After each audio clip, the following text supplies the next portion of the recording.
Hello दोस्तों, स्वागत करते हैं आपका हमारे YouTube चैनल पर एक बार फिर से। टेलीविजन के एक और ताजा तरीन अपडेट लेकर हम फिर से आप सभी के सामने हाजिर हो चुके हैं।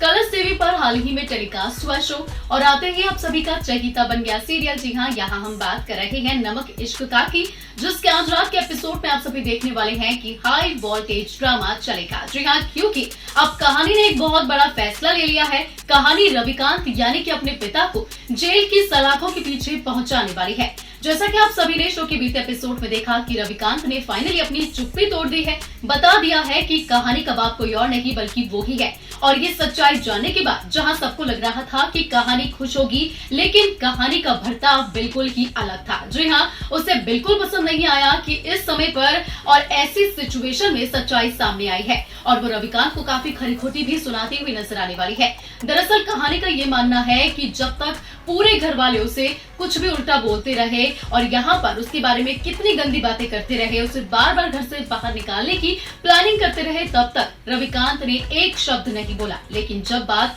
उनके खुद के परिवार पर आई, यानी कि इरावती गुंजन पर आई, तो वो खड़े भी हो गए, बोलना भी उन्होंने शुरू कर दिया और मुझे काफी बातें भी सुनाई, सिर्फ और सिर्फ अपनी फैमिली के लिए। और यहाँ पर अब आप देखने वाले हैं कि कैसे जो कहानी है वो इस बात को साफ कर देगी कि आपको तो मैं जेल की सलाखों के पीछे पहुंचा कर ही रहूंगी, क्योंकि आपने जो मेरे साथ किया है, मेरी माँ के साथ किया है, वो मैं कभी भी माफ नहीं करूंगी। और यहाँ पर आप देखने वाले हैं कि जैसे कि खेल ही पलट जाएगा, क्योंकि जो रविकांत है वो भी इस बात पर अग्री होता हुआ नजर आएगा। वो कहानी को बोलेगा कि मैंने जो तेरे साथ किया है, तेरी माँ के साथ धोखा किया है, जो भी तुम दोनों की जिंदगी में आफतें आई हैं, दिक्कतें आई हैं, वो सब कुछ मेरी वजह से आई हैं और मुझे इस वजह से जेल जाना ही पड़ेगा। और यहाँ आप देखेंगे कि कैसे इरावती की टेंशन 7वें आसमान पर पहुंच जाने वाली है, क्योंकि कहानी की माँ को किसी और ने नहीं बल्कि इरावती ने ही मारा है और इस बारे में बहुत ही अच्छे से जानता है रविकांत, और इसी वजह से इरावती डरने वाली है।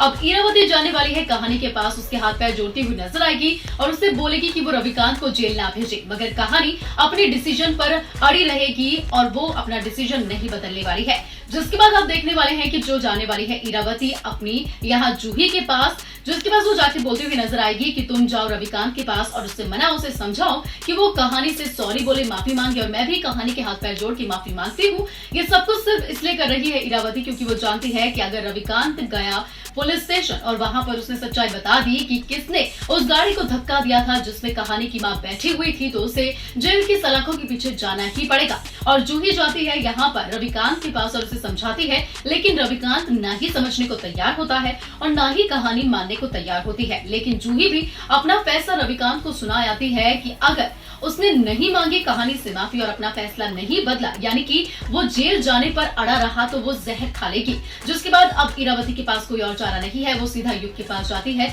और युग को बोलती है कि वो कहानी को जाकर समझाए ताकि वो ना भेजे रविकांत को पुलिस स्टेशन, यानी कि पुलिस के हवाले वो ना करे। ऐसे में वो ये भी बोलती है कि अगर कहानी नहीं चाहती है कि वो इस घर से चली जाए, यानी कि इरावती ये घर छोड़कर चली जाए, उसकी जिंदगी से चली जाए, तो वो भी करने को तैयार है, उससे माफी भी मांगने को तैयार है, लेकिन रविकांत को कुछ भी नहीं होना चाहिए। अब देखना होगा बेहद खास कि क्या ये सारी बातें सुनने के बाद कहानी अपना इरादा बदलेगी या यहाँ पर कहानी रविकांत को जेल भेजकर ही रहेगी। क्या लगता है आपको? कमेंट सेक्शन में अपनी राय हमारे साथ जरूर शेयर कीजिएगा।